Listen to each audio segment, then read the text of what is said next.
Notre exposé porte sur le rythme scolaire et nous avons choisi de le cibler surtout autour de la réforme qui a eu lieu en 2013. Les réflexions sur l'école, les rythmes scolaires sont liées à de nombreux débats.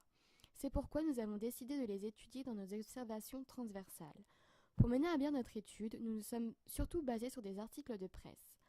Ces articles ont été parus soit au moment de la mise en place de la réforme, ce qui nous a permis de mieux la comprendre, ou bien de 2016 à 2017, afin de voir les répercussions de celle-ci, les avis et les ressentis des personnes concernées quelques années après son instauration.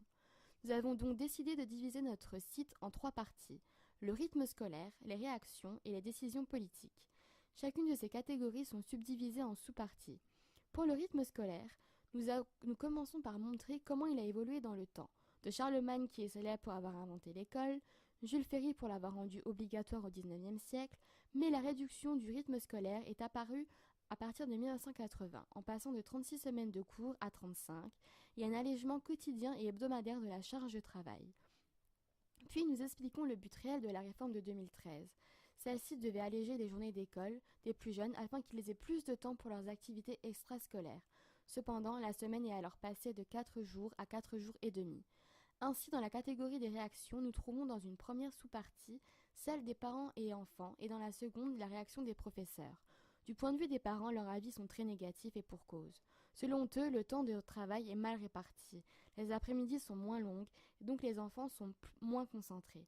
De plus, beaucoup de parents ne peuvent aller rechercher leurs enfants à 15 heures, les obligeant à les mettre en périscolaire. Le fait d'avoir cours le mercredi matin a aussi un impact sur le bien-être de l'enfant et la vie familiale. Concernant les professeurs, seuls ceux de REP ont un point de vue positif sur cette réforme.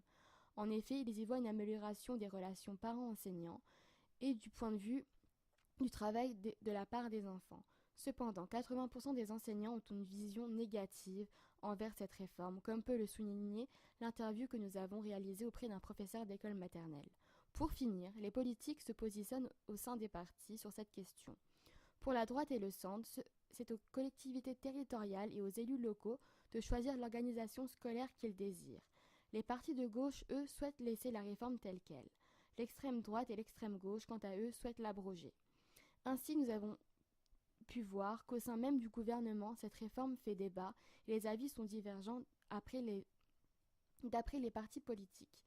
Pour conclure, nous pouvons alors dire que la réforme instaurée en 2013 est vue très négativement de la part des familles, du corps enseignant et controverse des politiques.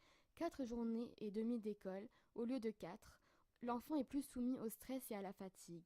L'aménagement des périscolaires, du rythme, de la vie des professeurs ainsi que des parents ont été bouleversés. Une note positive pour les femmes au travail. Avec la semaine des 4 jours, celles-ci ne pouvaient travailler le mercredi. Or, depuis la réforme, beaucoup de femmes sont repassées à la semaine de 5 jours. Created using Powtoon.